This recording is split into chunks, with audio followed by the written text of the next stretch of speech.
Hi, welcome to Lingo Breakdown.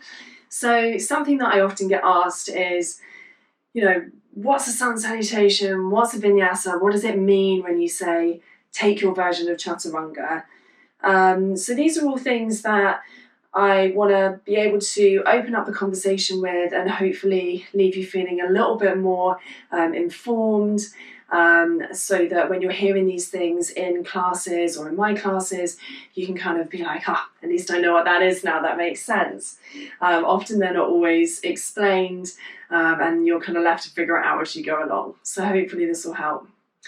So sun salutations and vinyasas, those phrases tend to be used quite interchangeably. They kind of mean, broadly the same thing. And you're going to find them in pretty much any flow class and definitely any class that has the word vinyasa in it. So there are so many different variations on a sun salutation, but let's look at the sort of simplified version just for today.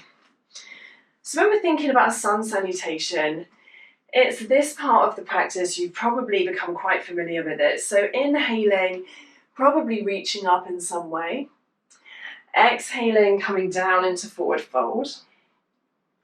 Inhaling to halfway lift. Exhaling, bringing the hands by the feet and normally stepping back into plank. From here it can vary greatly. So then there can be options to either bring the knees down, untucking the toes and lower. Or you may have seen options where you come down with the knees lifted from plank and lower. Or you may have seen what's called chaturanga. So let's start with the first two options when you're lowering all the way to the ground. You then normally are untucking the toes, coming into either baby cobra or a deeper cobra. So the legs are staying on the ground and you're taking a little opening through the chest and a back bend. And then you find yourself from here back into downward facing dog.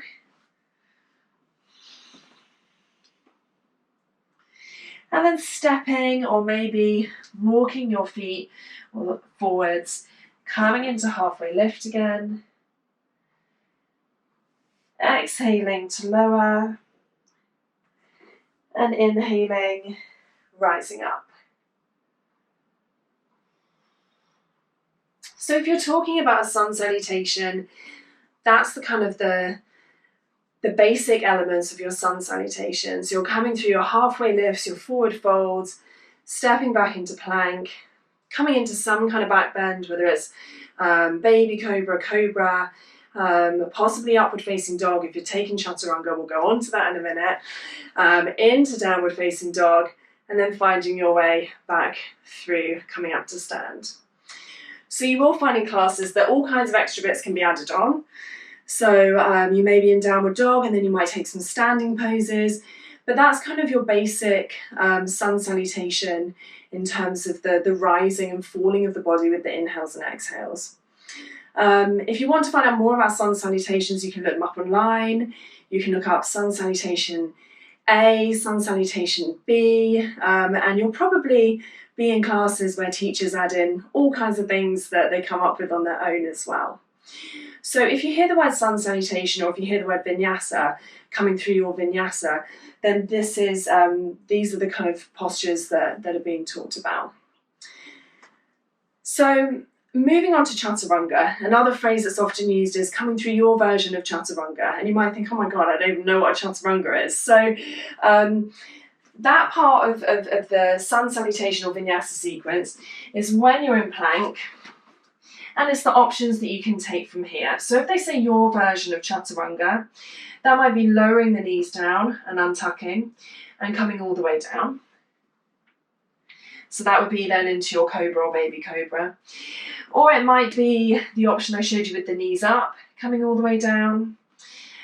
Or there is another option which is called chaturanga dandasana, and it comes into upward facing dog.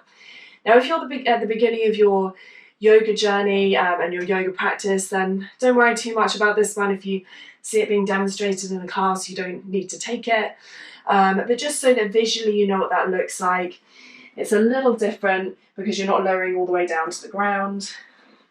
So you're coming down halfway, coming up onto the tops of the toes. So only the tops of the feet, oh sorry, not the toes, the feet.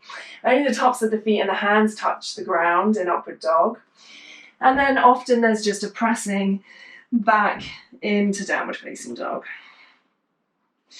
So if you've seen that sequence, that's just another version of taking that element of the vinyasa or the sun salutation. I would suggest if you're at the beginning of your practice, you're bringing the knees down, maybe you're lowering from full plank and coming into those cobras, those baby cobras. But if you do here take your version of chaturanga, it's basically saying, take any one of those options that's feeling good for you and for your body. And it's worth remembering as well, you can always miss that part of the sun salutation if you want. So if you're beginning to feel a bit tired, if your shoulders are aching, if your wrists are hurting, always feel free to go back, take child's pose for a couple of breaths. You know, whatever feels good, you can come straight into downward facing dog. So yoga is actually really quite flexible, quite open in terms of the things on offer, the options you can take. Certainly in the classes that I teach, I love people to be able to go with what feels really good for their body. So yeah, when those kind of phrases are used about your version of chaturanga or your version of cobra, please feel really free to take whatever's feeling good for your body. So that's sun salutation, vinyasa, your version of chaturanga. To finish off, looking at Savasana. So if you're at the start of your yoga practice, you may not have heard of Savasana until you do your first class and then be thinking, what am I expected to do here? This just feels like a rest. It is. That is all it is. So Savasana doesn't have to be in any particular position. It's often taught lying down on the back, kind of in this kind of position here.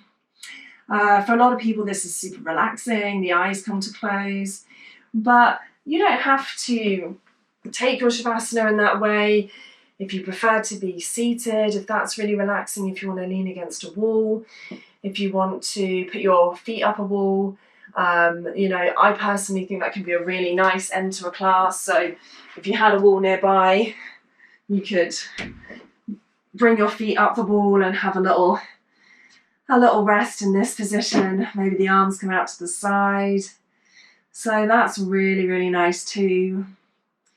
So basically, Savasana is coming into any resting pose that feels good for your body. So it actually translates Savasana as corpse pose, which, you know, maybe doesn't sound very nice at first, but I guess the idea is of total stillness and just total relaxation. So this is the part of the practice where the body doesn't have to work hard anymore, where you can completely let go. Your eyes can close, you can put on comfy socks, jumpers, cover yourself with a blanket or an eye pillow, put on nice music. Whenever I'm teaching Savasana in a group setting, face to face, I always put on music. I teach music as well. It's a little more tricky doing this remotely. So if you have got music that you know you want to put on, then please do for Savasana. This is your time.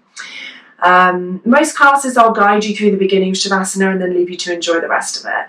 So Savasana can be, you know, anywhere from 5 or 6 minutes up to 10 minutes or longer. But please be encouraged to take as much time as you can. It's really good for the body.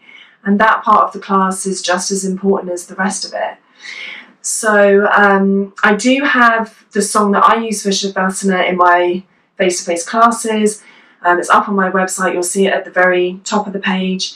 So if you ever want to play that, particularly if you come to my classes normally and you want to get that feeling of being there in person, then you're always welcome to play that song if that feels good for you. So if there are any other bits of yoga lingo that you would like explained, feel free to drop a note below and I'm always happy to go through them. And otherwise, I hope this has felt helpful if maybe you're at the start of your yoga practice, and hopefully that clears up bit of the confusion about all the complicated language that gets thrown around. So yes, I hope that's been really helpful for you, and do let me know if there's anything else that you feel would be useful.